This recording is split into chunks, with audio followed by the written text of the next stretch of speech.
bien, j'espère que c'est suffisant. Louise tend un sac d'or à l'homme. Bien sûr, entrez, madame. Passez un bon moment. Vous devriez aller au bout du couloir, répondit l'homme. Oh, je ne sais pas si je fais ce qu'il faut. Mais c'est lui qui m'a dit d'avoir un amant. Il faut écouter son mari, pense Louise en marchant dans le couloir. En entrant dans la pièce, Louise aperçoit un homme masqué. Il dit à la jeune fille qu'il l'attendait depuis longtemps. « Je suis venue ici parce qu'on m'a promis le meilleur gigolo du pays », explique Louise. Au départ, Louise ne voulait pas avoir d'amant. Elle aimait son mari Léjard et lui était fidèle. Apprenant que Layard est revenu au manoir, Louise court à sa rencontre. « Louise, comment vas-tu ? Je suis heureuse de te voir en bonne santé. Dis bonjour, voici notre nouvelle servante. » Layard présenta la jolie blonde à sa femme. Louise la regarde avec surprise. Elle ne s'attendait pas à ce que son époux ramène une inconnue à la maison. Elle s'est fait voler ses bagages sur le chemin de la capitale. Elle n'avait nulle part où loger. Alors je lui ai proposé de rester avec nous quelques jours. Je ne pouvais pas laisser une fille toute seule dans la rue, explique Layard à son épouse. Non, je suis en train de me remonter les bretelles. Il ne s'est rien passé de grave. Cette fille était vraiment en difficulté, alors l'époux a bien fait de l'inviter chez nous. Elle me rappelle moi dans le passé. Louise se calme. L'histoire de la nouvelle bonne la dérangeait. Avant son mariage, Louise vendait du poisson frais sur le marché. Elle savait donc ce que c'était que d'être à la dérive. Un jour, le seau de poisson de la jeune fille s'est renversé et Layard l'a aidée à le ramasser. Ce jour-là, la jeune fille a réalisé qu'elle était tombée amoureuse de lui. Oui, il y a eu des moments difficiles dans ma vie aussi. Layard est un homme très compréhensif et je crois qu'il ne pouvait pas passer à côté d'une personne en difficulté. J'ai été dans une situation similaire, alors nous devons prendre soin de cette fille. Je crois que dès que les choses iront mieux pour elle, elle quittera immédiatement notre manoir. En regardant par la fenêtre, Louise aperçut Layard. Il embrassait tendrement leur nouvelle servante. Soudain, Layard embrassa la servante sur les lèvres. « Et à quoi penses-tu » demanda Layard à son épouse au petit déjeuner. Il s'est montré très amical, comme si tout allait bien. « Pourquoi Layard m'a-t-il fait ça ? Est-ce que je l'ai ennuyé ? Il n'arrête pas de me dire qu'il m'aime. » Louise réfléchit pendant le petit déjeuner. En se promenant dans le manoir, Louise rencontra Layard en compagnie d'une nouvelle servante. La jeune fille n'en pouvait plus et demandait toujours à son époux pourquoi il faisait cela. « Louise, tu sais que je t'aime plus que quiconque au monde, mais respectons l'espace personnel de chacun. Je veux en profiter moi aussi, » demande le conjoint de la jeune fille. L'espace personnel ? C'est vrai. Le contrat de mariage parlait de liberté et d'espace personnel, mais je ne pensais pas que c'était ce qu'il voulait dire. Surprise, la jeune fille se dit « Hé, qui êtes-vous ? Qui t'a envoyé vers moi ?» Le gigolo s'exclama et tomba inconsciemment sur Louise. Sa chemise blanche commençait à être rapidement saturée de sang. « Hé, réveille-toi! Qu'est-ce que tu as ?» cria Louise effrayée. Lorsque l'homme ouvrit les yeux, il vit une fille aux longs cheveux argentés devant lui. « Je t'ai donné les premiers soins. Heureusement, la blessure sur ton épaule n'était pas profonde, » raconte Louise. « Vous m'avez aidé ?» s'étonne le gigolo. « Je n'avais pas le choix. D'ailleurs, il s'est avéré qu'il y avait trop peu de médicaments ici, alors j'ai tout fait à la hâte. Tu devrais aussi voir un médecin pour qu'il examine ta blessure. » Louise répond. « Mes blessures sont pansées de manière très professionnelle. Même les chevaliers ne peuvent pas fournir des soins médicaux d'une telle qualité. » pensa l'homme en regardant les plaies bandées sur son corps. En baissant les yeux, l'homme remarqua que l'ourlet de la robe de la jeune fille était déchiré. « Tu as déchiré l'ourlet de ta robe pour me bander ?» demande le gigolo. La jeune fille lui répond qu'elle a dû le faire parce qu'elle n'avait pas de bandage sous la main. Comme tout cela est amusant. On voit bien qu'elle vient d'une famille noble, mais elle a déchiré sa robe hors de prix pour m'aider. L'homme réfléchit et rit joyeusement. « Tu ferais mieux de ne pas rire, sinon tes blessures vont se rouvrir, » avertit Louise. « Merci de m'avoir sauvé la vie. Pardonnez-moi pour ce comportement si dur, » dit le gigolo à la jeune fille. « Je suis heureux d'avoir pu vous aider. Maintenant, je vais y aller. Mon mari ne devrait pas tarder à rentrer. » Louise est embarrassée par la situation. « Vous n'êtes pas curieuse de savoir ce qui m'est arrivé ?» demanda l'homme. « Eh bien, différentes situations se produisent. Aujourd'hui, par exemple, j'ai fait quelque chose qui ne me ressemble pas non plus, et j'aimerais garder le secret. J'espère que vous comprendrez. » Louise répond. « Pourquoi ai-je l'impression d'avoir déjà vu cet homme quelque part ?» pensa Louise sur le chemin du retour. Il pleuvait une pluie fine et méchante, et la jeune fille se sentait encore plus abandonnée et seule. « J'ai entendu dire que tu étais rentrée toute mouillée. Les servantes ont dit que tous tes vêtements étaient déchirés, » dit Layard à sa consoeur. « En sortant, je ne m'attendais pas à être prise sous une pluie battante. Traîner des vêtements mouillés sur moi est trop difficile, alors j'ai dû me débarrasser de quelques morceaux de ma robe, » répondit Louise. Layard fit remarquer que sa consort ne pouvait pas se promener ainsi en ville. « Tu as fait ça parce que j'ai oublié notre anniversaire de mariage ? Je tiens à te rappeler que lorsque tu souffres, je me sens mal aussi. Réponds-moi, en ce moment tu ne souffres pas ?» demanda Layard. « Il n'y a rien qui cloche chez moi. Et toi, comment vas-tu ?» Louise se dit que son mari sent le parfum féminin. « J'ai un banquet important demain. Je suppose qu'avec le retour de l'archiduc Lindemann, la haute société sera en ébullition. Les chevaliers sont déjà partis en éclaireur et plusieurs hommes sont morts. » Raconte Layard. Soudain, Louise se souvient de l'endroit où elle a déjà vu un gigolo. C'était l'archiduc Lindemann lui-même. Édouard von Lindemann était l'héritier déchu. Il y a 1 an, il était parti en reconnaissance à péril, la soi-disant forêt de la mort. L'expédition de l'archiduc a fait sensation dans la capitale. Les gens avaient peur de la forêt sombre appelée forêt de la mort. Il y a 80 ans, un dragon a été tué dans cette forêt. Depuis, il s'y passe des choses étranges. Les bêtes sauvages qui y vivaient faisaient des choses étranges et certaines utilisaient même la magie. La plupart des chevaliers envoyés en éclaireur ont été tués. Tout le monde savait que l'empereur avait décidé d'envoyer l'archiduc mourir dans la forêt de la mort. Édouard Lindemann était la principale épine dans son pied. Tout le monde fut surpris d'apprendre que l'archiduc avait réussi à survivre. Non seulement l'archiduc a survécu, mais il a également conservé la plupart de ses troupes. « L'archiduc a probablement été blessé dans la forêt », Louise devine. « Tu m'écoutes au moins ? Je vous dis que l'arrivée de l'archiduc risque de provoquer diverses situations troubles, alors soyez très prudents. Je vous signale qu'il y a des rumeurs selon lesquelles l'archiduc aime draguer les jolies filles. » L'archiduc séduit les jolies filles et les utilise ensuite pour sa magie noire. Je sais que tu es une fille très sage et que tu ne t'engagerais pas avec un homme dangereux, mais je dois quand même te mettre en garde, dit Louise à son époux. Louise croise l'archiduc à plusieurs reprises lors de banquets. Il ne lui a jamais prêté attention, ni même adressé la parole. Il n'y a rien à craindre. « Bonjour, vous êtes la comtesse Louise ?» demanda Édouard avec un sourire enjoué. Layard regarda sa consort avec surprise. L'archiduc et elle se connaissaient-ils vraiment ? « Félicitations pour votre retour, archiduc Lindemann », dit l'empereur d'une voix forte. Édouard dit à l'empereur qu'il ne s'attendait pas à un banquet aussi somptueux en son honneur. « N'est-ce pas évident ? Vous avez parcouru un long chemin sous mon commandement. C'est pourquoi je pense que ce banquet est plus approprié que jamais, » répond l'empereur. Il est contrarié par le fait que l'archiduc soit rentré sain et sauf dans la capitale. Les espions m'ont dit que Lindemann avait été grièvement blessé lors d'une des batailles. Alors pourquoi se tient-il devant moi, debout, en ce moment même ? Pensa l'empereur avec irritation. L'empereur actuel était le demi-frère de l'archiduc Lindemann. Dès qu'il est devenu frauduleusement l'héritier du trône, il a immédiatement commencé à envoyer des assassins contre Édouard. Mais à chaque fois, Édouard a survécu. L'archiduc recrute des guerriers de talent et forme une armée de chevaliers. Au lieu de s'impliquer dans des conflits politiques, il commença à étendre son influence en gérant des domaines et en menant des actions philanthropiques. Profitez de votre impunité tant que vous le pouvez. Croyez-moi, je me débarrasserai définitivement de vous, pensa l'empereur en regardant son demi-frère. Félicitations, archiduc, dit le comte Layard Cloët à Édouard. Je suis surpris que vous ayez réussi à revenir.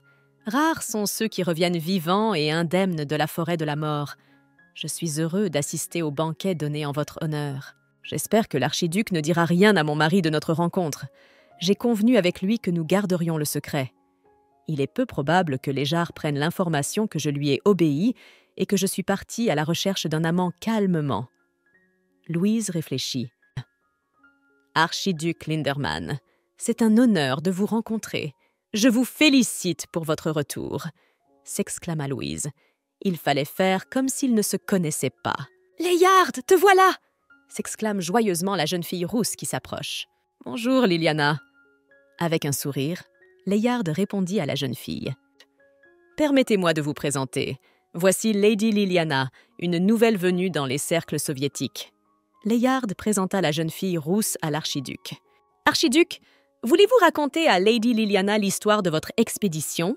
La situation commençait à peser sur Louise et, invoquant sa mauvaise santé, la jeune fille s'est empressée de partir. Louise vit son mari Layard tenir fermement la main de Liliana et cela lui fit mal.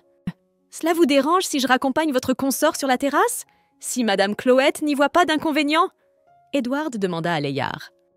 « C'est la première fois que je vois un archiduc escorter quelqu'un, » s'étonne Layard. « J'apprécie votre gentillesse, mais je ne devrais pas.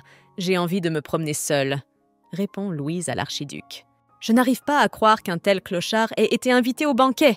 Lieutenant, que faites-vous ici ?»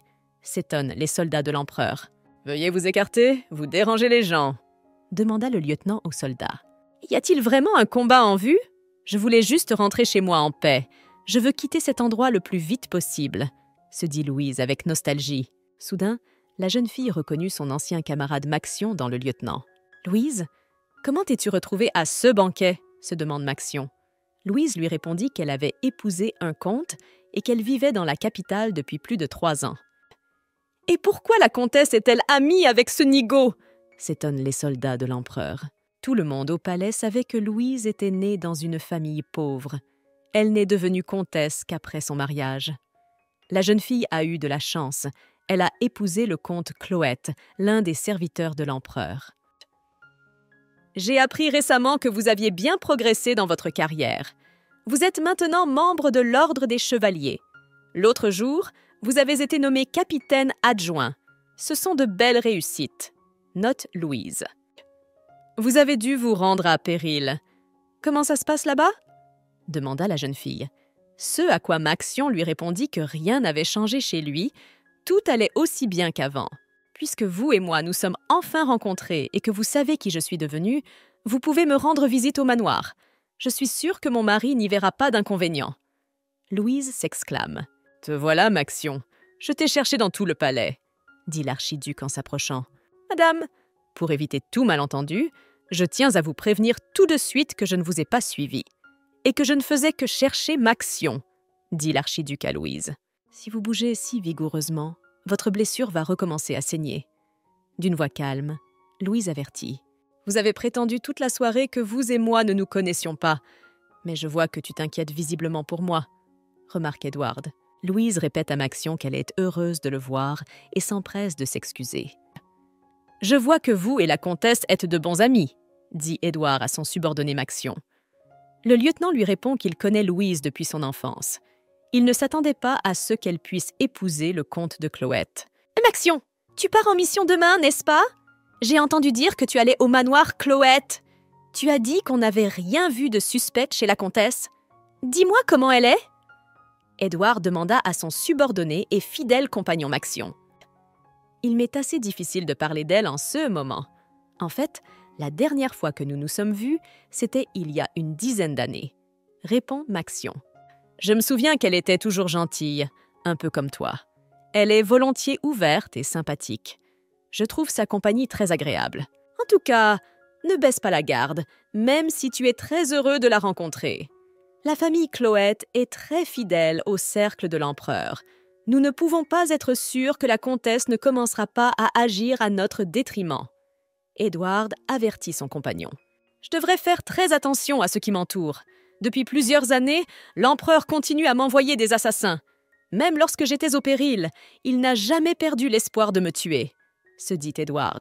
Le dernier jour, j'ai été trahi par mon proche camarade et j'ai été blessé. C'est alors que j'ai rencontré la comtesse. Est-elle aussi de mèche avec l'empereur ?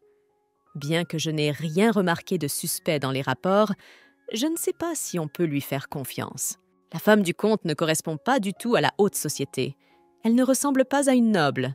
Pour panser mes blessures, elle a déchiré sa jupe sans réfléchir. Je suis sûre que ce n'est pas la première fois qu'elle le fait. Qu'est-ce qu'une dame comme elle fait à Layard? Le gang impérial est clairement en train de préparer quelque chose. Je suis intimement convaincue que la comtesse m'a reconnue, mais elle s'est efforcée de ne rien laisser paraître. Et je me souviens que ce soir-là, elle m'a demandé de garder le secret. Elle doit avoir peur de la réaction de son mari. « Madame, j'ai appris que vous attendiez un invité. Comment trouvez-vous cette robe? Si vous le souhaitez, nous pouvons en essayer une autre, » dit Louise à sa femme de chambre. « Non, cette robe est absolument magnifique. J'en ai porté une semblable il y a de nombreuses années, » répond Louise. Entendant le claquement des sabots, Louise bondit à l'extérieur.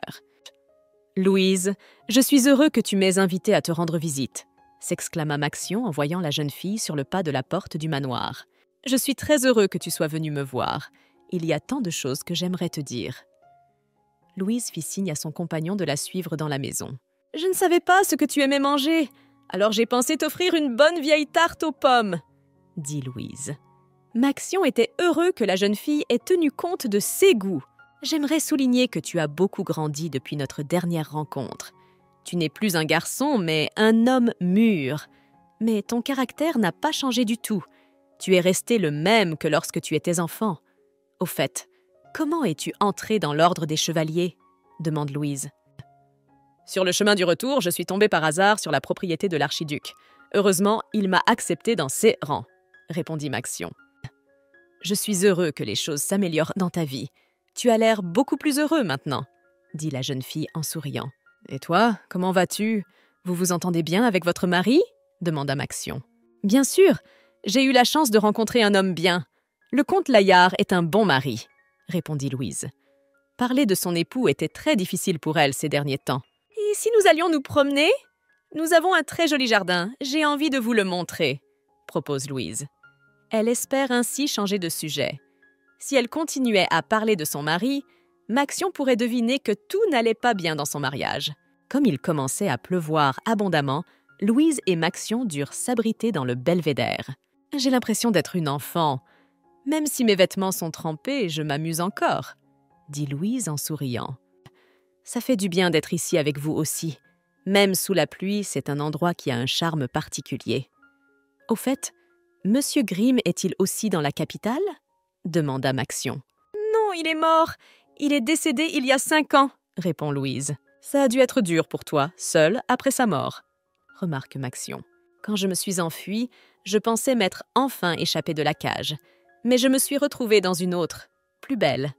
Tu sais, Maxion, je traverse une période très difficile en ce moment, et le pire, c'est que je suis la seule à pouvoir y remédier. » Louise avoue. Édouard décide de se rendre au domaine du comte de Clotte. « Merci de m'avoir rendu visite. Nous avons passé un bon moment avec vous. Sois prudent sur le chemin du retour. » Louise demande à son compagnon Maxion. « Promets-moi que s'il y a des problèmes dans ta vie, tu n'hésiteras pas à m'en parler, » demanda Maxion. Layard entra dans la maison. « Layard, je te présente mon ami d'enfance, Maxion. » Louise présenta le compagnon à son mari. « C'est enchanté de vous rencontrer. J'étais sur le point de partir, mais j'ai eu la chance de vous rencontrer, » dit Maxion en serrant la main du comte. « C'est dommage que vous partiez déjà. La prochaine fois, nous dînerons ensemble, » dit le comte. Louise et Layard sortirent pour accompagner leur invité. Soudain, ils virent une calèche s'arrêter. L'archiduc Linderman en sortit. « Encore lui ?» pensa Layard avec irritation. « Maxion, je suis venu ici pour toi. Je craignais qu'il ne pleuve à nouveau et que tu n'aies pas de parapluie. Comme j'étais dans le quartier, j'ai décidé d'acheter une calèche pour mon précieux compagnon. Tu ne devrais pas voyager à cheval. » L'archiduc tapote l'épaule de Maxion. La pluie est terminée depuis longtemps et le ciel est dégagé. Il est clair pour un imbécile qu'il ne pleuvra plus. Il est venu ici pour une toute autre raison. Louise devina. « Madame, en venant ici, j'ai vu un beau jardin. J'espère qu'un jour vous m'inviterez aussi dans votre domaine, » dit l'archiduc à Louise. « Nous ne vivons pas très luxueusement, mais dès que nous en aurons l'occasion, nous ne manquerons pas de vous inviter, » promet l'archiduc Layard. « Ma chère Louise, je ne pense pas que vous devriez fréquenter des gens aussi malhonnêtes que l'archiduc et sa compagne, » dit Layard à sa femme. « Je sais que Maxion est ton compagnon, mais c'est un homme du peuple qui voyage. Tu devrais être prudente avec lui. De plus, tu es une comtesse maintenant. »« Mais Layard !» Louise tient à rappeler à son mari qu'il accueille lui-même des roturiers inconnus dans leur maison. Oui, et elle avait été une roturière dans le passé, lorsque Louisa a épousé Laird. Il lui a demandé d'oublier son nom de jeune fille. Le comte ne voulait pas que les gens évitent sa femme. Il demande à la jeune fille de ne parler à personne de ses origines. Louise a compris que son époux était gêné par son passé. Il ne se soucie absolument pas de ce que veut vraiment la jeune fille. « Maxion est mon seul ami, mais si tu ne l'aimes pas, j'essaierai de m'éloigner de lui. » Louise le promet. « Écoute, je crois que tu t'ennuies ces derniers temps. Pourquoi n'as-tu pas encore réfléchi à ma suggestion d'avoir un amant? Il faut bien que tu te détendes, » s'exclama Layard. Louise se figea sur place, mais décida de ne pas discuter avec son conjoint. Si elle commençait à lui dire quoi que ce soit maintenant, il se disputerait sûrement. Pour le moment, elle ne voulait pas ruiner la paix qui régnait dans leur maison. « D'accord, puisque tu insistes, je vais me trouver un amant. » Louise acquiesce. « Imagine, le mari de mon ami lui a suggéré d'avoir un amant, » dit Maxion à son compagnon Édouard. « Et comment a-t-elle réagi ?» demanda Edward. « Elle m'a demandé où elle pourrait trouver un amant et m'a précisé s'il ne valait pas mieux s'adresser à un gigolo. Mais je n'ai absolument rien à lui dire à ce sujet. Je ne sais plus où donner de la tête pour l'instant. » Maxion se plaint. « J'aimerais pouvoir lui conseiller de ne pas écouter son mari, mais je ne peux pas m'immiscer dans leurs affaires privées. Je suis vraiment inquiet pour mon amie car elle est toute seule. Je ne sais même pas si elle peut avoir un amant. Écoutez, pourquoi ne lui proposez-vous pas ma candidature? J'adorerais être l'amant de la comtesse, » dit Édouard avec un sourire narquois. La servante tendit une enveloppe à Louise. « Chère Louise, votre question m'a surpris. J'y ai réfléchi toute la nuit. Je connais un homme qui serait parfait pour vous. Voulez-vous le rencontrer ?» écrit Maxion dans sa lettre. « Je me suis beaucoup ennuyée ces derniers temps. Depuis mon retour de péril, j'ai fait tout le travail dans les domaines. Et j'avais l'intention de suivre la famille Cloet de toute façon. Avoue Edward. Mais cela pourrait être dangereux. Si tu deviens l'amant de la comtesse, tu pourrais être suivi toi aussi. » Maxion l'avertit. Édouard lui promit d'être extrêmement prudent. « Mais tu n'oublies pas que cette fois, tu as été trahi par un homme dont tu ne t'attendais pas à ce qu'il te poignarde dans le dos. » Maxion lui rappelle. « Je préfère être l'amant de ton ami qu'un gigolo inconnu, » grommela l'archiduc. Maxion conseilla à son ami de se rendre au Dolores Motel. Le meilleur gigolo de la ville, Elysiane, y vivait. « Je me demande comment mon ami connaît les meilleurs gigolos de la ville, » se demande Louise. La jeune fille jeta la lettre qu'elle avait lue dans le feu. Elle ne pouvait plus reculer. Elle devait aller au motel. « Et elle n'est pas venue aujourd'hui non plus. Cela fait des jours que je suis dans ce motel. Pourquoi est-ce que je fais ça ?» se dit Edward. Édouard avait entendu parler de la comtesse pour la première fois il y a 3 ans. Il avait entendu une rumeur selon laquelle le comte Layard avait épousé une belle fille. Personne ne savait de quelle famille elle était issue. La jeune fille était un véritable mystère pour son entourage. Un jour, Edward remarque que Louise s'offre un gâteau lors d'un banquet. Son comportement choque l'assistance. Tous les membres de la noblesse savaient que la nourriture lors de telles réceptions n'était qu'une décoration. Les nobles choyés ne mangeaient jamais. Au début, Édouard est très intéressé par la jeune fille. Elle lui semblait inhabituelle et directe. Avec le temps, il commença à remarquer que la jeune fille n'était pas à l'aise lors des fêtes et des banquets, et son intérêt s'estompa rapidement. Édouard se dit que la jeune fille était ennuyeuse et inintéressante, et qu'elle n'arrivait toujours pas à trouver des amis et des compagnons. Au bout d'un certain temps, l'archiduc oublia complètement la comtesse. Je n'aurais jamais pensé l'attendre pendant des jours dans un motel. La vie est une drôle de chose, après tout. « Votre Excellence, puis-je vous servir une autre tasse de thé ?» demande la secrétaire.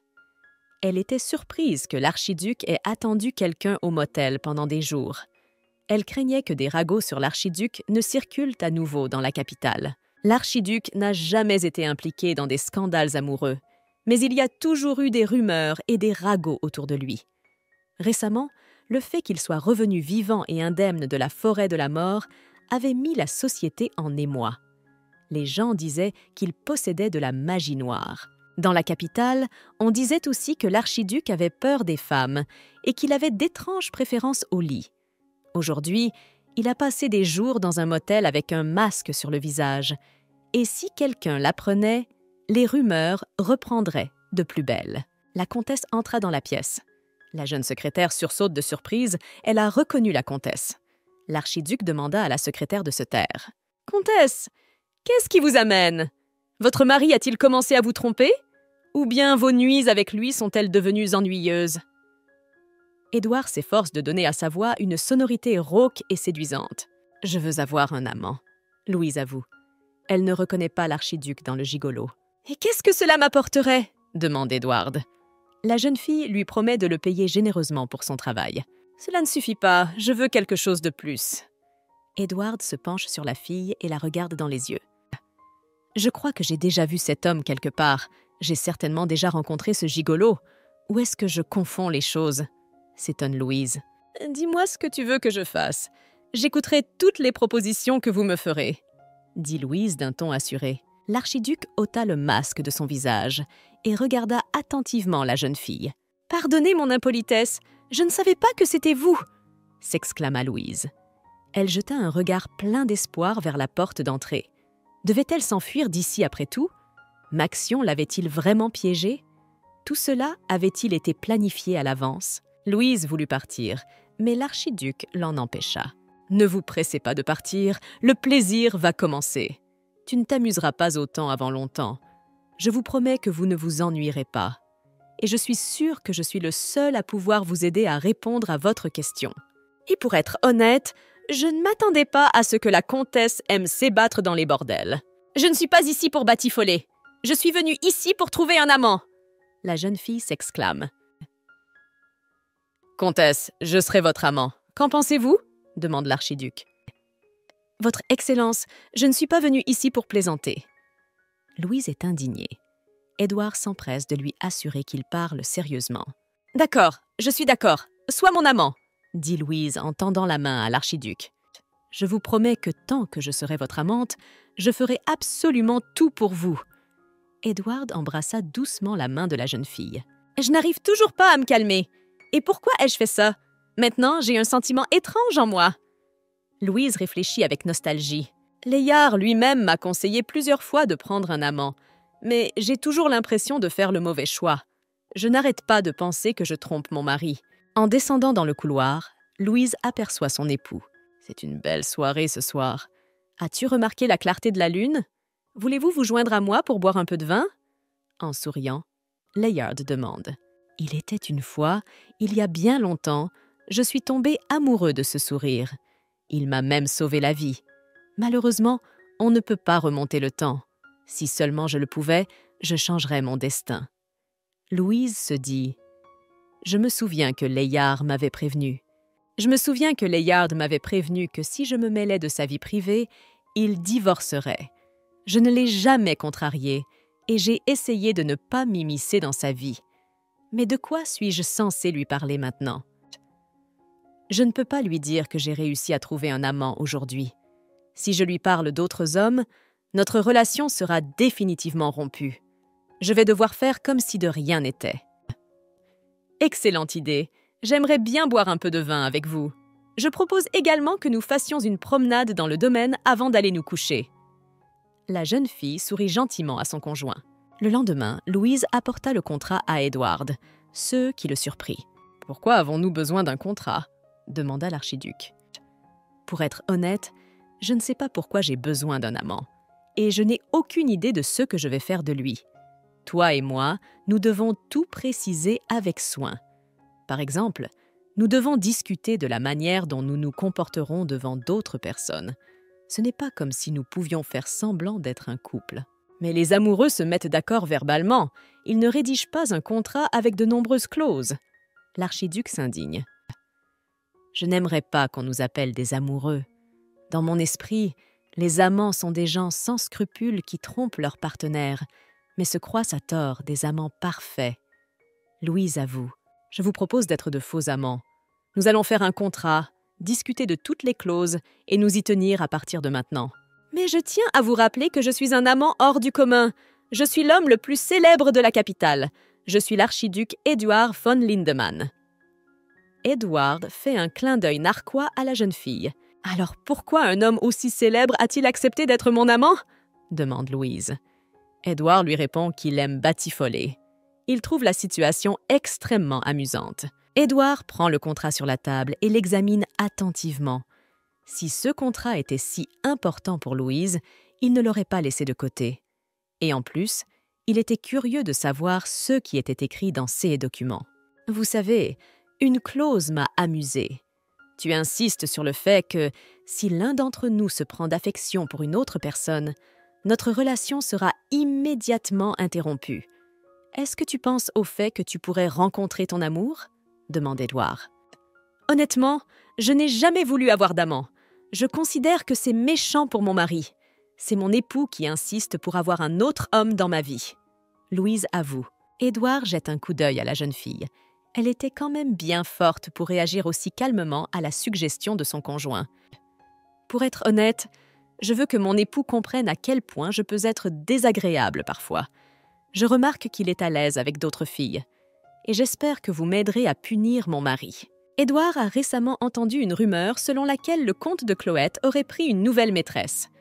Il s'agit de Liliana de Héliode, une étoile montante des cercles soviétiques. L'autre jour, elle a décidé de donner un banquet.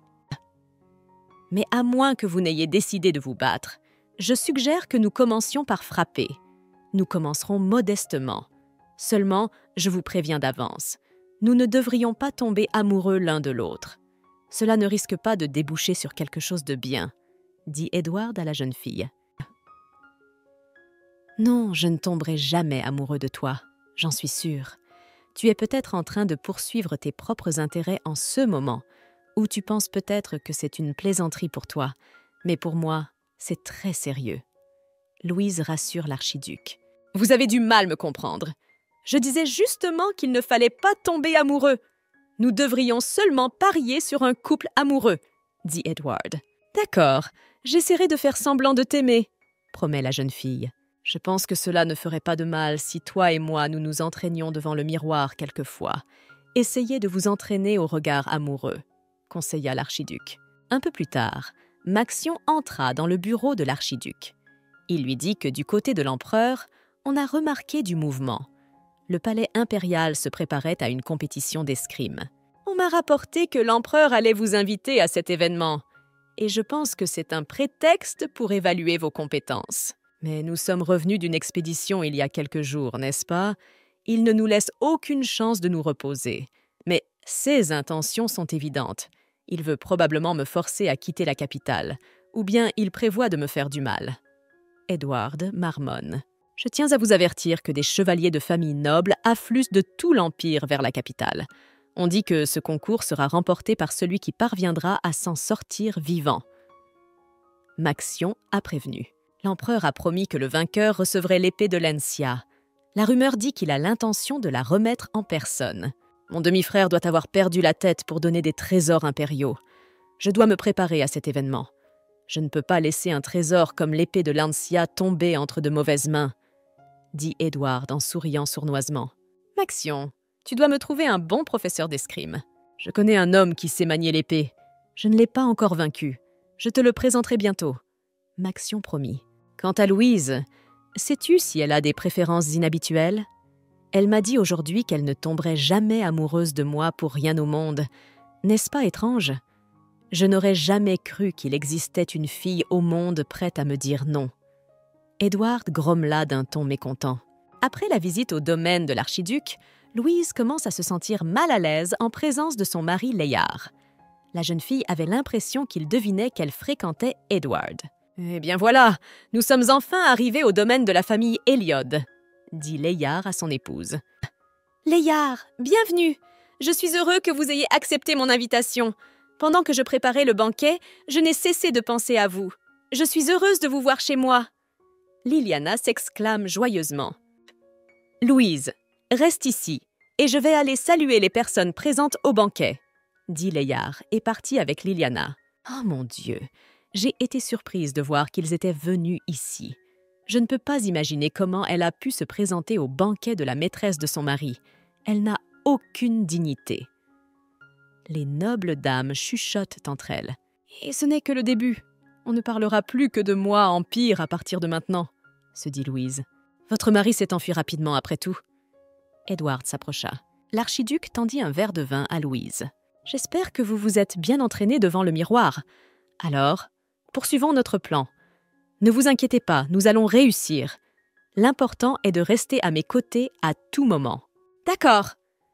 Louise dit et fit comme si elle avait accidentellement fait tomber son verre. Ce faisant, elle attira l'attention de tout le monde. « Dame Louise, vous allez bien ?» demanda l'archiduc d'une voix agitée. « Votre Excellence, je vous remercie de votre soutien. » D'une voix embarrassée, Louise marmonna. « Heureusement, vous n'êtes pas blessé. Il est dangereux pour vous d'être ici. Suivez-moi. » L'archiduc prit la main de la jeune fille et ouvrit la marche. « Ça n'avait pas l'air un peu trop ludique ?» demanda Louise. « Non, c'est tout simplement formidable. Vous remarquerez que les yeux de toutes les personnes présentes sont tournés uniquement dans notre direction. Et je crois que votre mari l'a remarqué aussi. » Peu de temps après, Edward invite Louise à danser. « Vous avez remarqué, l'archiduc Lindemann a invité votre consort à danser. » Liliana est surprise. Le comte regarda sa consort avec irritation. On entendait partout des chuchotements. Les aristocrates murmuraient que l'archiduc et la comtesse passaient beaucoup de temps ensemble. Les personnes présentes au banquet s'amusaient de voir le comte et la comtesse virevolter dans une danse non pas l'un avec l'autre, mais avec des personnes complètement différentes. « Votre Altesse, j'ai l'impression d'être une sorte de comique à sketch en ce moment. » Louise l'avoue. « Profitez de l'instant présent. Quand pourras-tu t'exhiber devant une telle foule? Tu dois divertir le public comme il se doit. Tout le monde sait à quoi sert la première danse. À ton avis, qui danse sur un air pareil ?» dit Édouard à la jeune fille. « Tu remarqueras que toi et moi sommes maintenant très proches l'un de l'autre. Cette danse est faite pour les amoureux. Essaie de ne pas regarder les autres couples et regarde-moi dans les yeux. Oh, je dois avouer qu'en ce moment, je suis mal à l'aise avec vous.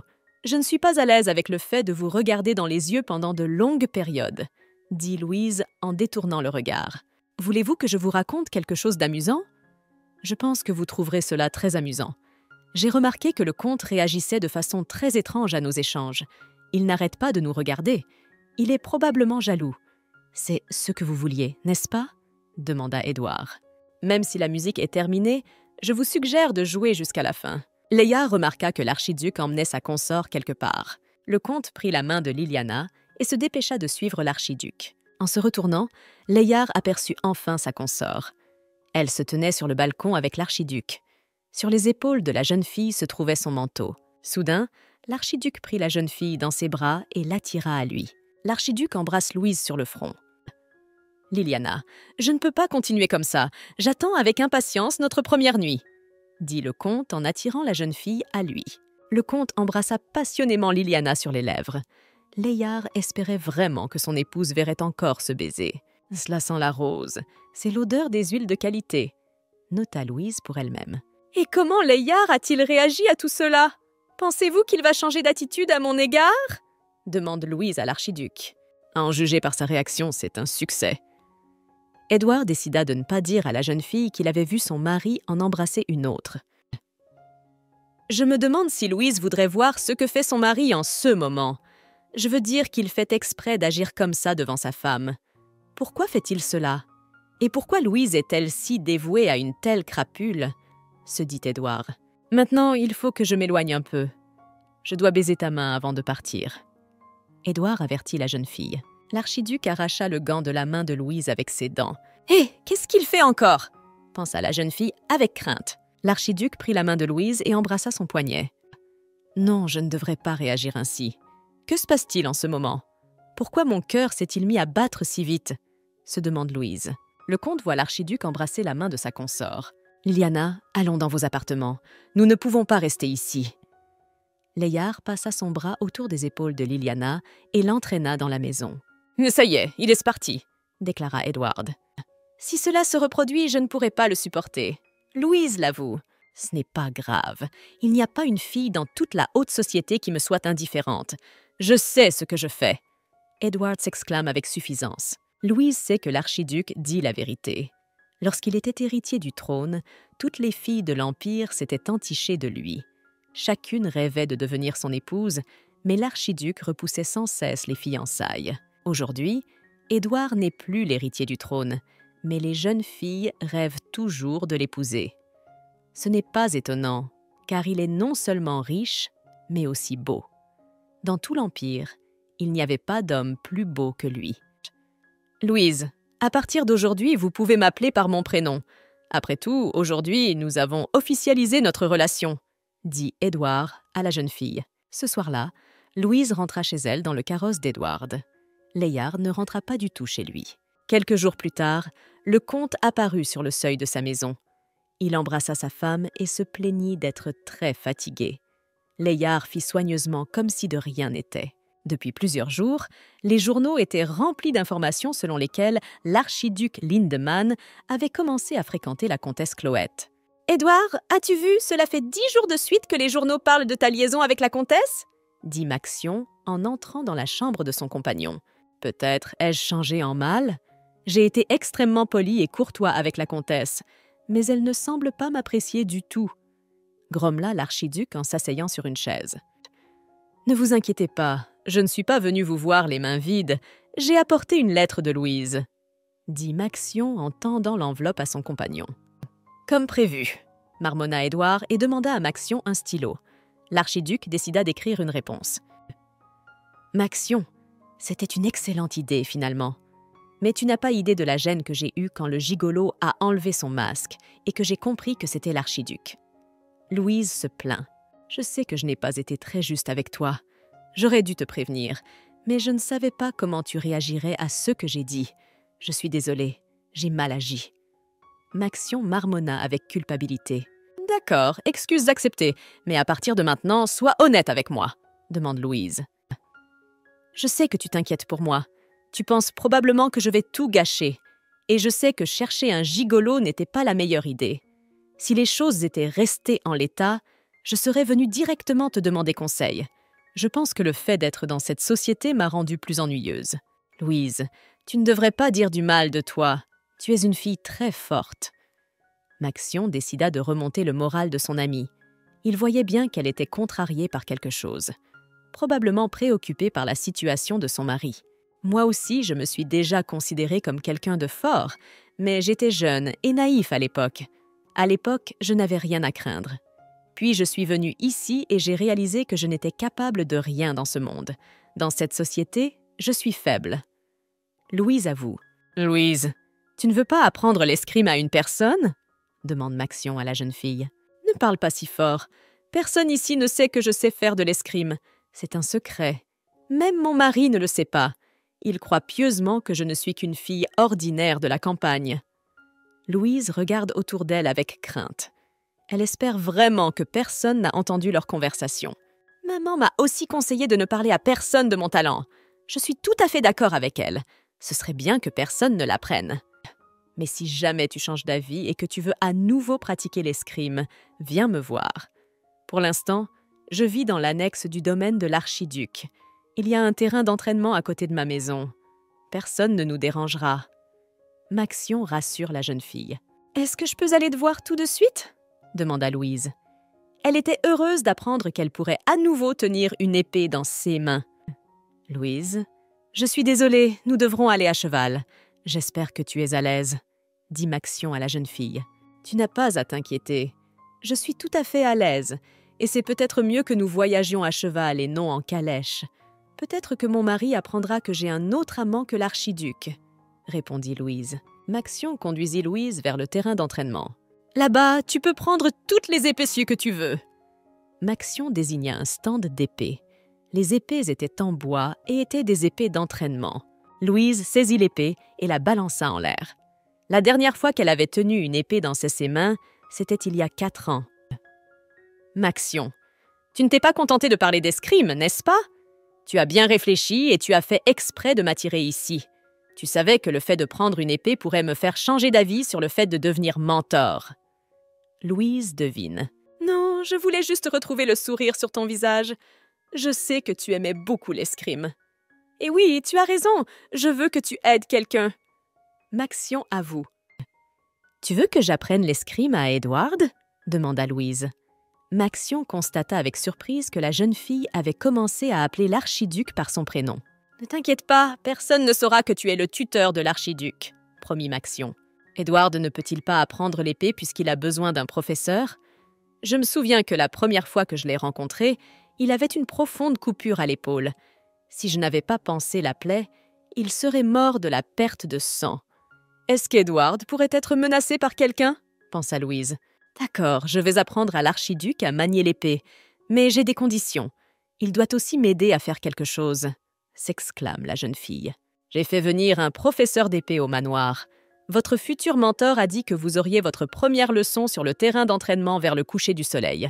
Je tiens à préciser que cet homme n'a pas été facile à convaincre, dit Maxion à Edward. C'est inattendu. Heureusement qu'il n'y a rien à l'horaire. Bon, comme c'est un homme de talent, il vaut la peine de l'écouter. Louise vous a-t-elle répondu? Demanda Edward. Elle a dit qu'elle te remettrait personnellement la lettre, répondit Maxion. Au fait, Edward, je peux t'emprunter quelque chose dans ta garde-robe? Demanda Maxion. Edward lui rappelle qu'il peut prendre tout ce qu'il veut dans cette maison. Maxion apporte à Louise le pantalon et la chemise de l'archiduc. La jeune fille aurait dû se changer. Elle ne serait pas à l'aise pour faire de l'escrime en robe. « Je sais que ces vêtements sont trop grands pour toi, mais il n'y a pas d'autre solution pour l'instant. Je te promets que je t'achèterai des vêtements plus appropriés la prochaine fois. » Maxion promet. « Maintenant, montre-moi si tu n'as pas perdu ton habileté. » Maxion tendit une épée d'entraînement à la jeune fille. « Pour être honnête, je suis excitée. Cela fait longtemps que je n'ai pas été à péril. » Louise s'exclama et adopta une position de combat. La jeune fille s'élança vers Maxion. Maxion réussit à repousser le premier coup. « Maxion, tu t'améliores beaucoup avec ton épée. » Louise se félicita. Louise s'élança à nouveau vers Maxion. Il réussit à nouveau à dévier le coup. « Tu sais, tu es bien meilleure à l'épée qu'il y a 10 ans, » nota Louise. « Merci pour le compliment. C'est dommage que je n'ai pas eu l'occasion de t'attaquer. Je n'ai fait que repousser tes coups, » répond Maxion. « Tu sais, pendant une seconde, je me suis cru revenu dans ma jeunesse. J'ai eu l'impression que ce qui m'arrivait en ce moment n'était qu'un mensonge. » Louise avoue à son compagnon. « Bien sûr, tu sais manier l'épée, mais tu n'es pas parfaite. Comment as-tu réussi à survivre dans la forêt? Je ne peux pas répondre à cette question pour toi.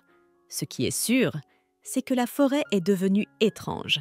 Ce n'est plus le péril dont tu te souviens, » répondit Maxion à la jeune fille. « Il était une fois, j'ai moi-même quitté la forêt. Puis j'ai cherché la lumière. Maintenant, la vieille forêt ne peut plus jamais revenir. Et même si j'y retourne, il est peu probable que je puisse changer quoi que ce soit.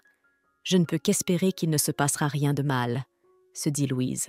Lorsque l'archiduc arriva sur le terrain d'entraînement, il vit une petite fille aux cheveux blonds portant un masque noir.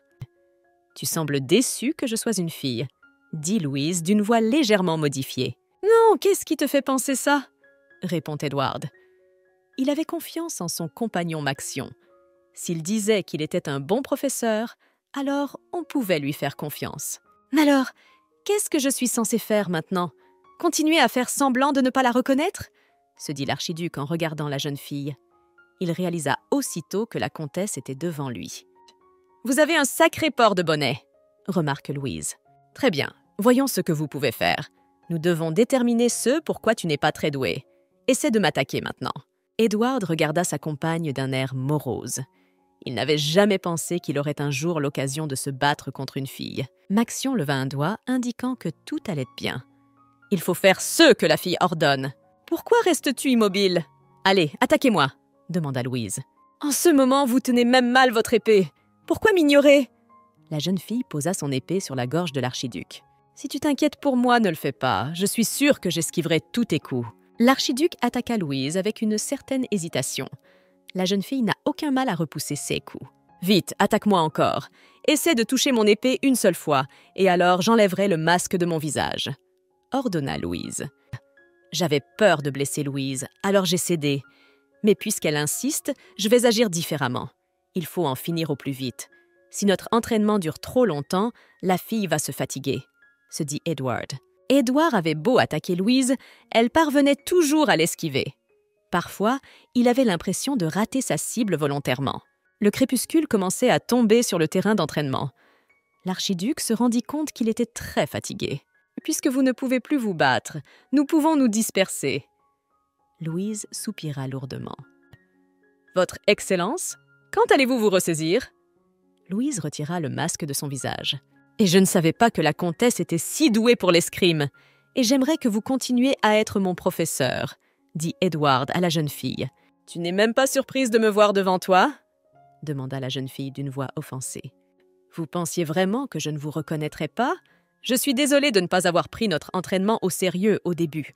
Je pensais que c'était pour te venger du motel, répondit l'archiduc. Le comte a une femme si charmante, et pourtant il continue à sortir en cachette. Aurait-il perdu la tête? Ou bien a-t-il plusieurs vies? La résurrection par la magie est-elle devenue possible? Peut-être pense-t-il qu'il vivra éternellement? L'archiduc s'interroge. « Comtesse, votre mari est-il au courant de vos talents ?» demanda Edward à la jeune fille. Louise dut lui avouer qu'elle n'avait pas parlé à son mari de ses talents d'escrimeuse. « Dites-moi maintenant pourquoi vous le lui cachez. Je n'ai pas de raison particulière de le faire. À l'origine, je n'avais pas l'intention de cacher quoi que ce soit. Nous ne nous sommes pas mariés parce que nous nous connaissions bien. Layard voulait une femme confortable et moi j'aspirais à une vie différente. » Louise avoue. Une fois devenue noble, j'ai perdu le besoin de prendre une épée. Mais je suis loin d'être l'épouse que mon mari souhaitait. C'est la raison pour laquelle je suis ici. Seule Maxion connaissait mes compétences. Et maintenant, vous. J'espère que vous garderez le secret. Je ne souhaite pas que d'autres le sachent. La dernière fois que je t'ai soignée, je t'ai aussi demandé de ne rien dire sur ce qui s'était passé. J'espère que tu t'en souviens. Pendant 10 jours, Louise se rendit quotidiennement chez l'archiduc. Une rumeur se répand dans la capitale sur leur rencontre secrète. Un jour, Léjard rentre chez lui très ivre. Il avoue à sa femme qu'il a rompu avec Liliana. Layard réalise soudain qu'ils ne sont pas faits l'un pour l'autre. « Pensez-vous que l'archiduc soit fait pour vous ?» demanda Layard à sa consort. « Pourquoi gardes-tu le silence? Tu vas souvent le voir ces derniers temps. Je te préviens, cet homme est dangereux. En somme, fais ce que tu veux. Écoute, sortons enfin de mon domaine. Je vous propose d'aller à un rendez-vous, dit Edward à la jeune fille. N'oubliez pas que nous jouons le rôle d'amant. Bien sûr, c'est super que tu viennes chez moi tous les jours, mais il faut qu'on sorte au moins une fois de temps en temps. D'accord, nous sortirons avec toi. Mais ne crois pas que tu pourras éviter l'entraînement à l'avenir. Arrête de penser à des moyens d'échapper à l'entraînement. Tu as encore beaucoup à apprendre. Louise l'avertit. En se promenant dans les rues principales de la capitale, Edward et Louise aperçoivent sur un panneau d'affichage les informations officielles concernant une prochaine compétition d'escrime. « Regarde ça, il y aura un oracle à la cérémonie. La famille impériale ne l'a pas annoncé depuis des années. La dernière fois qu'on l'a vu, c'était il y a de nombreuses années. » Note l'archiduc. « Le vainqueur recevra-t-il vraiment l'épée de Lancia ?» se demanda Louise. Elle n'avait lu que des livres sur cette épée. Elle savait que l'épée était un trésor impérial. « Édouard, est-ce que quelqu'un peut participer au concours ?» Louise demanda à l'archiduc alors qu'il retournait au manoir. « Et tu veux vraiment participer ?» demanda Édouard. La jeune fille lui répond qu'elle est intéressée par simple curiosité. « Oui, tout le monde peut participer. Il n'y a aucune restriction de sexe ou de statut. Des gens de tout l'Empire viendront à cette compétition. Mais ce n'est pas aussi simple ici. La société sera très enthousiaste si la comtesse participe à la compétition, » dit Edward d'un ton pensif. « Mais bien, mes muscles vont être endoloris pendant des jours et des jours après cette séance d'entraînement. » Edward grommela en se pétrissant les épaules. « Pourquoi Louise m'a-t-elle parlé du concours? Peut-être est-elle intéressée par l'épée de Lancia. C'est une légende pour beaucoup de gens. Je me souviens avoir promis un jour de rendre son nom célèbre. » Quand Edward était jeune, Lancia est devenu son professeur d'escrime. Edward l'admirait depuis son plus jeune âge, car on l'appelait la tueuse de dragons. Edward n'aimait pas que Lancia lui fasse répéter sans cesse les mêmes mouvements ennuyeux. C'est pourquoi le garçon n'aimait pas les leçons d'escrime. « Votre Altesse, pourquoi avez-vous besoin de faire de l'escrime ?» demanda Lancia. « Je suis l'héritier. Bien sûr que je dois apprendre à tenir une épée. Un prince peut-il ne pas connaître les bases? Oui, je ne veux pas apprendre, mais c'est mon devoir, répondit Édouard. Lancia dit au garçon que s'il ne voulait pas faire quelque chose, il n'était pas nécessaire de se forcer, car il y avait beaucoup d'autres choses à apprendre dans le monde. Lancia, et si tout à coup mon père s'aperçoit que nous séchons l'entraînement, il te mettra à la porte. Que feras-tu alors? Demanda Edward. Je suis encore mieux s'il me met à la porte. Tu vois, cela fait plus d'un mois que je ne suis pas rentrée à la maison. Mon mari et mon enfant m'attendent, répondit Lancia.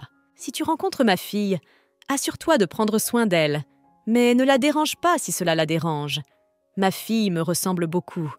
Que se passera-t-il si tu tombes soudain amoureux de sa beauté? Je ne sais même pas pourquoi, mais je dois tenir la promesse que j'ai faite à Lancia concernant sa fille. Puisque Louise s'intéresse à l'escrime, il serait bon qu'elle rencontre Lancia. Je pense qu'elles trouveront des sujets de conversation communs.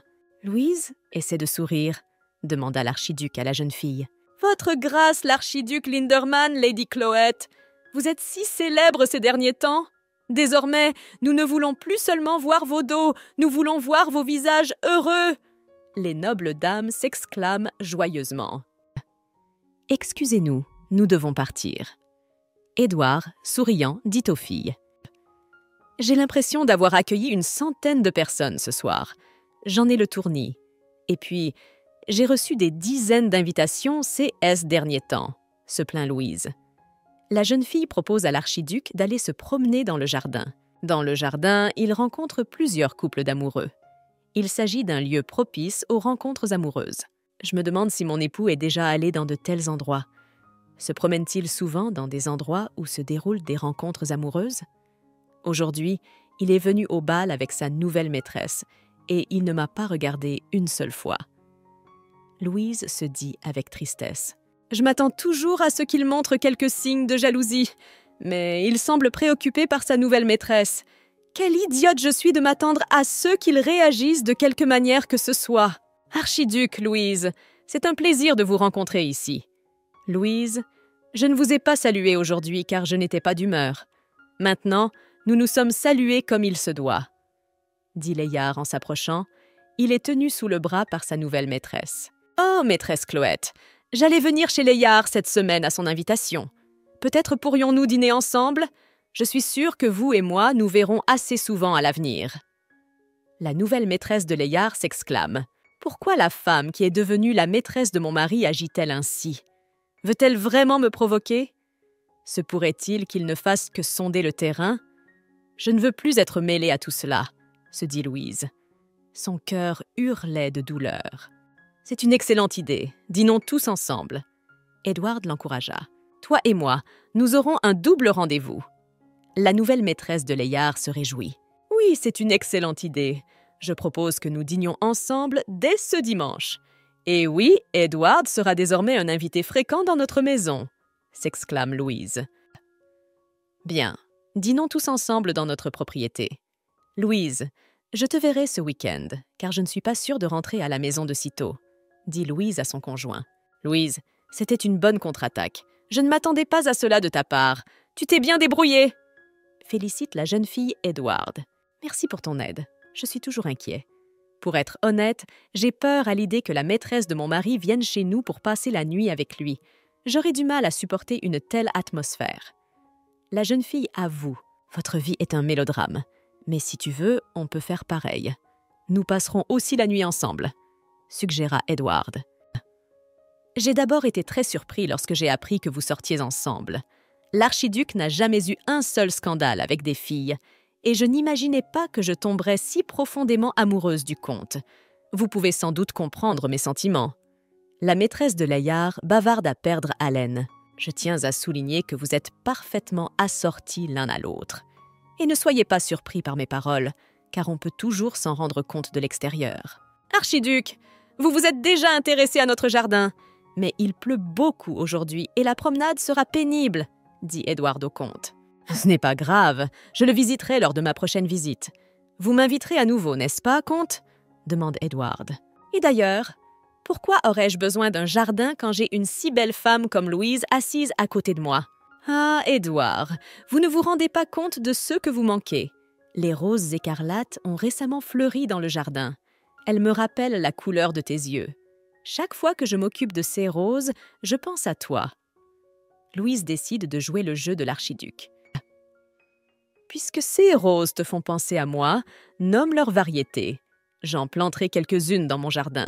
Je veux moi aussi penser à vous en prenant soin d'une telle fleur. répond l'archiduc à la jeune fille. « Il commence à faire nuit. Nous devrions aller dans la chambre, dit Layard. Je pensais pouvoir faire comme si je n'avais rien remarqué, mais je ne suis pas douée pour ça, pensa Louise. L'archiduc remarqua que la jeune fille était bouleversée et lui serra la main pour l'encourager. « Ah, c'est une bonne idée. Il est temps pour nous aussi de partir. Accompagne-moi jusqu'à ta chambre, demande l'archiduc à Louise. Bien sûr, c'était difficile, mais grâce à Edward, j'ai pu tenir le coup. C'est bon de savoir qu'il y a quelqu'un dans la chambre d'à côté qui est de mon côté, se dit Louise. S'approchant de la fenêtre, la jeune fille vit la fenêtre de la chambre de son mari. Il embrassait passionnément sa maîtresse. Louise tire les rideaux. Lorsque Louise était arrivée au domaine du comte, elle avait adoré ces grandes fenêtres lumineuses.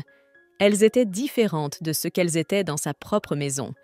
Par temps clair, la pièce était remplie de soleil, ce qui remontait le moral de la jeune fille. Bien que son mariage avec Layard ait été arrangé, la jeune fille espérait toujours un avenir radieux. Elle était sûre que tout se passerait bien et qu'ils finiraient par s'aimer. Édouard jeta un coup d'œil dans la chambre de Louise. « Je ne m'attendais pas à avoir autant de mal à dormir dans un endroit que je ne connais pas. Si tu n'as pas envie de dormir, j'aimerais qu'on passe ce moment ensemble. Mais il est tard dans la nuit. Je ne voudrais pas vous divertir ce soir, » grommelle Louise. « Mais nous devrons passer cette nuit ensemble puisque nous sommes amants. J'ai remarqué que les domestiques de ce domaine me surveillent de près. Il ne faut pas oublier que je suis venue dans cette maison en tant qu'amant. » Édouard insiste. Louise finit par céder et invite l'archiduc dans sa chambre. « Louise, réponds-moi, ne suis-je qu'un outil que tu vas utiliser pour changer le cœur de ton mari ?» demande Édouard à la jeune fille. « Ces derniers temps, je vous considère comme ma compagne, » répond Louise. « Je sais que vous n'évitez pas vos amis de cette façon. Je t'ai vu tenir les mains de Maxion, » dit l'archiduc. « Si vous et moi nous rapprochons trop, je penserai que nous avons vraiment une liaison. Et si au moins mon mari reprend ses esprits maintenant, je pense que les choses reviendront à la normale. » Sans regarder l'archiduc, Louise répond. « Mais il n'y a aucune garantie que votre mari change après tout. Vous commencez à vous en rendre compte vous-même. » Edward s'exclame. « Tu as peut-être raison, mais j'aime vous considérer, Maxion et toi, comme mes amis. Et cela me convient tout à fait maintenant. » Louise l'admet. « As-tu déjà pensé au fait que cette nuit même, ton époux voudra venir dans ta chambre ?» demande Édouard à la jeune fille. « Cela n'arrivera pas. Layard et moi n'avons jamais passé une seule nuit ensemble. Je pense que c'est parce qu'il ne m'aime pas. » Louise répond. « Édouard, ferme les yeux, s'il te plaît, » demande Louise. Quand Édouard ferma les yeux, la jeune fille lui tourna le dos et enleva sa robe de chambre. Elle a demandé à Édouard de lui toucher le dos. Il s'avéra que la jeune fille avait de profondes cicatrices dans le dos. Layard a vu ces cicatrices une fois et ne m'a plus jamais touchée. Je crois que j'ai essayé d'être trop heureuse, alors je suis devenue une fleur gâtée pour lui. » Louise dit d'une voix triste. « Louise, ne dis pas ça. Tu es loin d'être gâtée et imparfaite, » dit Édouard à la jeune fille. « Tu n'as pas besoin de me réconforter, ça va. Je me suis habituée à mon corps et à ma situation maintenant. » Louise ne voulait pas que l'on s'apitoie sur son sort. Il fut un temps où mon environnement regorgeait de belles choses. Depuis mon enfance, j'aime la beauté et l'esthétique. Tous les gens et les objets qui m'entouraient étaient beaux, avoue Edward. Certaines personnes ont dit que je pourrais devenir une brute en grandissant, mais ils ne faisaient qu'exprimer leur inquiétude. Quand j'ai grandi, cela s'est corrigé naturellement. Edward ramassa la robe de chambre de Louise sur le sol et la tendit à la jeune fille. J'aimerais souligner qu'avec le temps, j'ai commencé à remarquer que mes exigences étaient devenues trop élevées. J'ai cessé de m'intéresser à la beauté médiocre.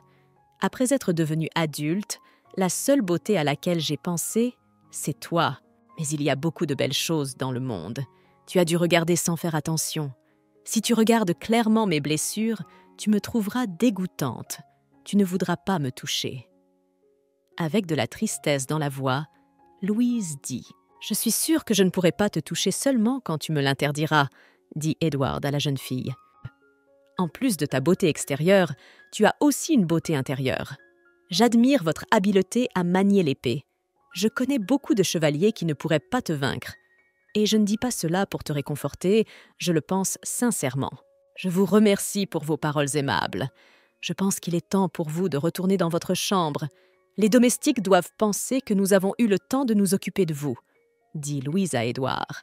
De retour dans sa chambre, Édouard boit quelques gorgées de la bouteille qui se trouve sur sa table de chevet. « Qu'est-ce qui m'arrive? Mon état s'est-il aggravé? Je crois que je vais avoir du mal à dormir cette nuit. » Édouard réfléchit en pressant sa main contre son cœur qui s'emballe. « Heureusement qu'il fait beau. Nous pourrons enfin nous promener dans le jardin avec toi, » dit Édouard à la jeune fille. « Ce sont les belles roses dont tu parlais hier? Est-ce qu'elles te rappellent vraiment la couleur de mes yeux? » « Non, elles ne ressemblent pas à tes yeux. J'ai juste dit la première chose qui m'est venue à l'esprit. » Louise répond. « Est-ce qu'on peut dire que c'est un jour comme les autres? J'aimerais te faire remarquer que tes compétences à l'épée se sont grandement améliorées, » dit son compagnon Maxion. « Je suis tout à fait d'accord avec toi. Je le sens aussi, » répondit Édouard. « Je t'avais dit que Louise était une enseignante compétente. Quand j'étais jeune, j'ai aussi appris avec elle les jours où mon professeur était occupé. » Raconte Maxion. « Et qu'est-ce qui vous fait penser que l'entraînement d'aujourd'hui est terminé? À partir d'aujourd'hui, nous allons nous battre avec de vraies épées. Il y a une compétition d'épées qui arrive bientôt, nous devons être prêts, » dit Louise en s'approchant. « Louise, pourquoi es-tu venue si tôt? Je pensais que tu allais directement au banquet avec l'archiduc, » s'étonne Layard. « Je suis venue changer de robe, » répond la jeune fille. « Alors change de vêtements et descends ici. Cela fait longtemps que nous ne nous sommes pas vus. Allons ensemble à ce banquet. D'ailleurs, Louise, je te fais remarquer que tu as l'air heureuse ces derniers jours. » Sur le chemin du banquet, Louise jette un coup d'œil furtif à son mari.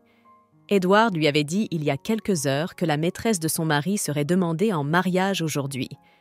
Elle se demande si Layard est au courant. « Louise, amuse-toi bien. Je vous verrai plus tard au manoir, » dit Layard en descendant de la calèche. « Layard, appelle-moi si tu as besoin de moi. Il pourrait se passer quelque chose de grave aujourd'hui. » Louise demande à son mari. « Si tu parles de la demande en mariage d'ici là, je suis déjà au courant. La demande sera faite par le deuxième fils de la famille Rivelt, et ce n'est pas la peine de faire cette tête. Oui, elle a été mon amante, et nous avons eu du plaisir ensemble pendant un certain temps. Louise, même si tu as l'impression que mes maîtresses veulent prendre ta place, elles n'y parviendront pas, et elles le savent très bien. Personne ne peut être une vraie femme comme toi. Le plaisir n'est qu'un rêve, mais le mariage est une réalité. Même si je me promène un peu, j'ai toujours une raison de rentrer à la maison. Amuse-toi bien ce soir aussi, car quand le soleil se lèvera, le rêve prendra fin. » Layard se détourna de son épouse et se dirigea vers le banquet. Qu'est-ce que j'attendais de lui de toute façon? Pourquoi est-ce que je m'accroche encore à lui? Qu'est-ce que je regrette? Louise pense avec nostalgie en regardant le dos de Layard qui s'éloigne. « Louise, tu es en avance aujourd'hui. » Édouard remarqua qu'il s'approchait. Se pourrait-il que Layard ait dit la vérité à propos de son rêve? Depuis qu'Édouard est entré dans ma vie, c'est comme un beau rêve.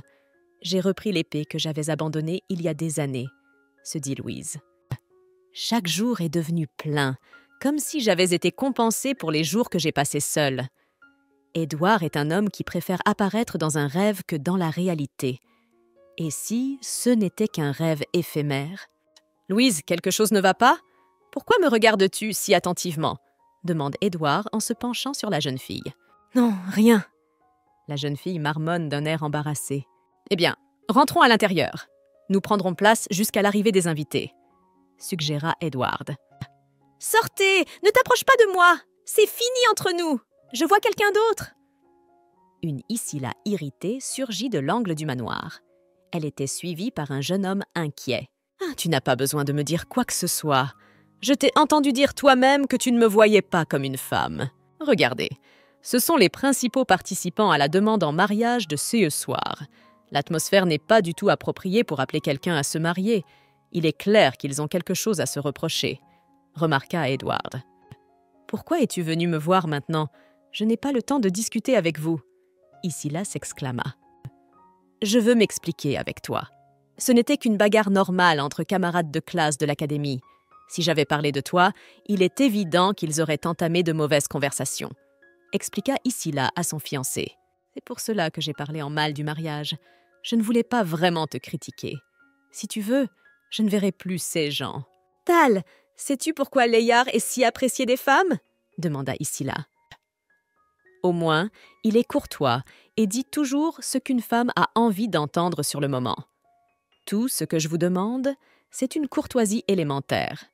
Je veux avoir l'illusion d'une expérience agréable dans laquelle mon partenaire fait au moins semblant d'être courtois avec moi. Mais ici là, as-tu oublié que c'est un homme marié? Pensez-vous que vous pourriez être vraiment heureuse avec un comte? Demande Tal. Je me rends compte moi-même que ce qui se passe actuellement ne peut guère être appelé de l'amour. Mais pourquoi en parles-tu? Vous n'êtes pas aussi doux avec moi que cet homme adultère qu'est le comte. Ici là s'exclame.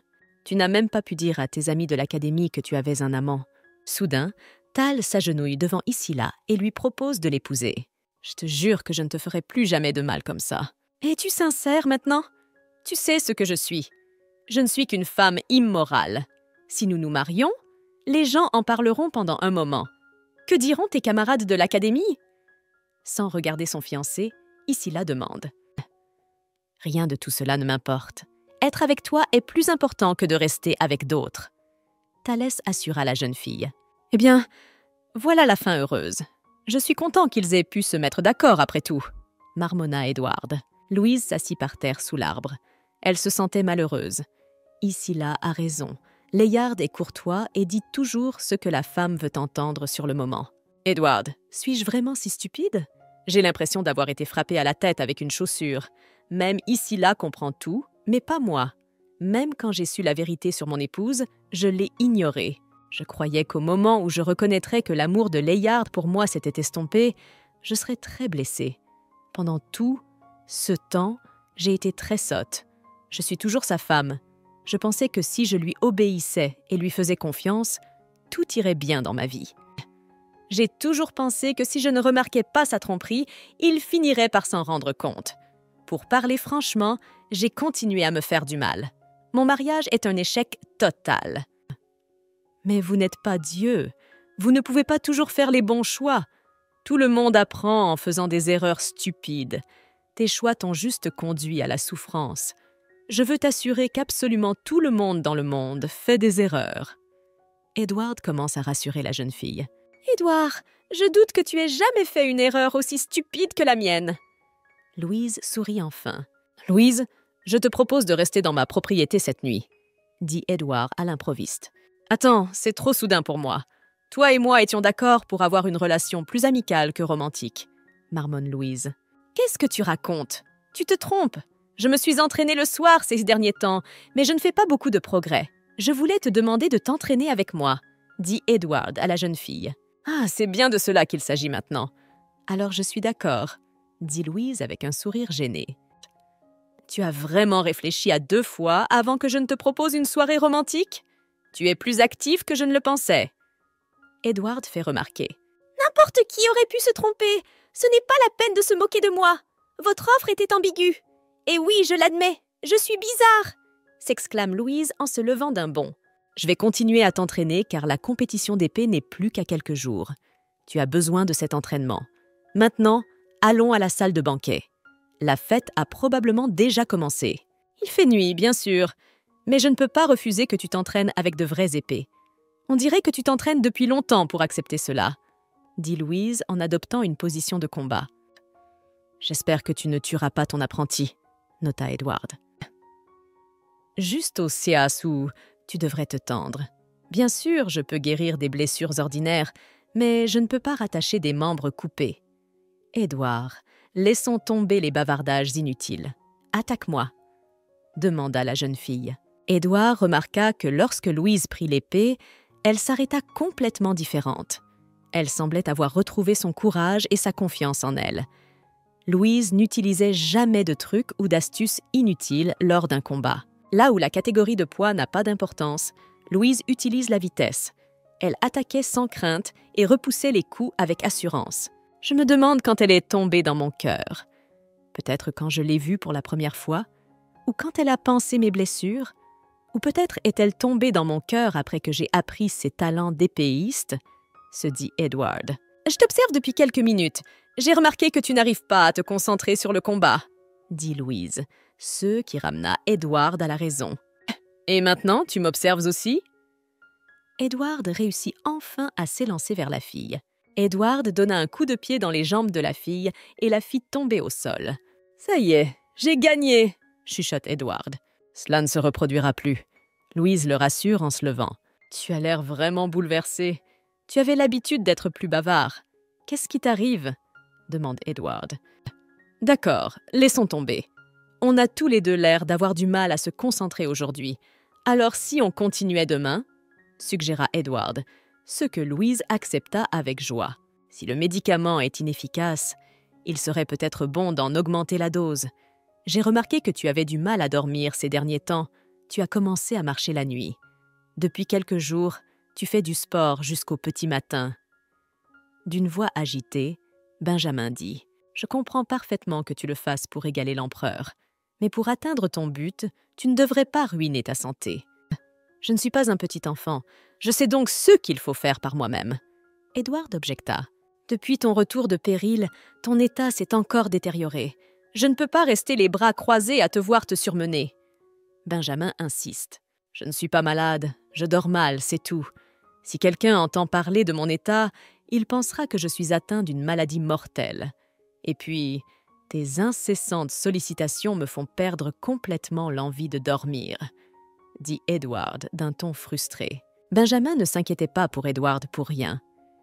Il y a 7 ans, le précédent empereur était mort dans des circonstances mystérieuses.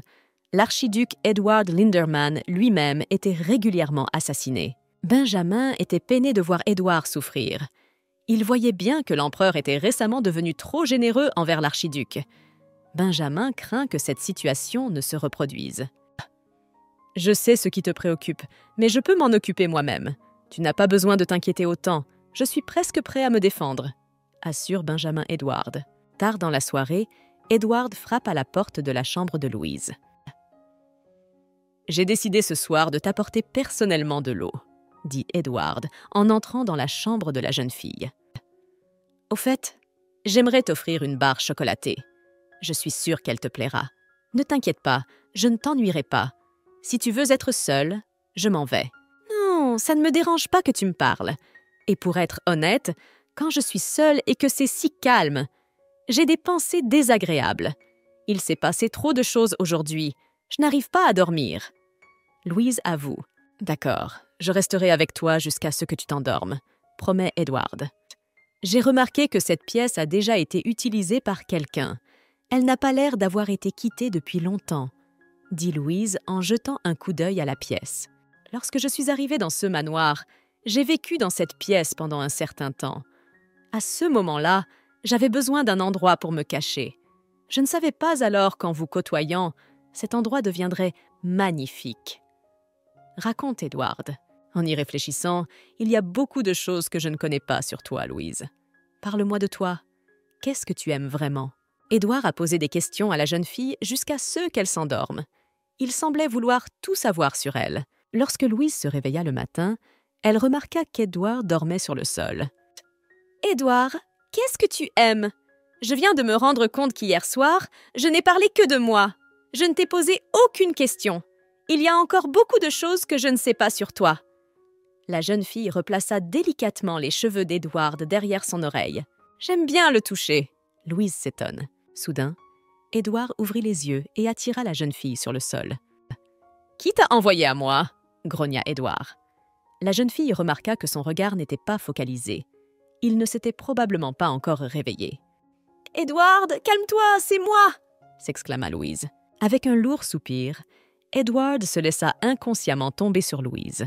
Quand j'y pense, il s'est passé quelque chose de similaire lors de notre première rencontre. Il ne semble pas se détendre, même dans son état d'inconscience. « Quel genre de vie a vécu Edward ?» se dit Louise. Elle essaya de se libérer, mais tous ses efforts furent vains. Edward s'agrippe fermement à sa main. Louise retira la couverture du lit et en couvrit Edward. Elle s'allongea à côté de l'archiduc et s'endormit. Quand Edward ouvrit les yeux, il vit Louise endormie devant lui. Et qu'est-ce que c'est que cette situation? Nous sommes-nous vraiment endormis dans cette position la nuit dernière? Pourquoi Louise dort-elle ici et non sur le lit? Se demande Edward. « Edward, es-tu déjà réveillé ?» demande Louise en ouvrant un œil. Edward demanda à la jeune fille pourquoi elle dormait par terre. Louise doit lui raconter ce qui s'est passé. « Louise, tu es très imprudente. Et si j'avais de sombres intentions ?» demanda Edward. « Et tu n'as pas l'air d'être du genre à me faire du mal. Tu es trop gentleman pour ça. » La jeune fille répondit en souriant. « Et que faites-vous ici tous les deux ?» demanda Maxion qui entrait dans la pièce. Édouard proposa à son compagnon de le rejoindre dans son bureau. Il décida de raconter à Maxion sa véritable relation avec Louise. « Voilà comment ça se passe, et je pensais que vous étiez réellement devenus amants tous les deux. Pour être honnête, je ne veux pas que tu lui brises le cœur. » Maxion avoue. « Je pense qu'il serait préférable que Louise et le comte divorcent légalement. Si nous devions mettre notre plan à exécution, le fait d'être la femme du comte mettrait Louisa en danger, » remarque Edward. « Mais le comte ne veut pas simplement divorcer. Il l'a amenée chez lui dans un but précis. » Après avoir réfléchi, Maxion dit « Et je vais lui préparer un leurre. Je lui offrirai une chose qui lui semblera désirable. Mais d'abord, je vais lui demander le divorce. » dit Edward d'un ton confiant. Il avait un plan qui le rapprocherait de Louise.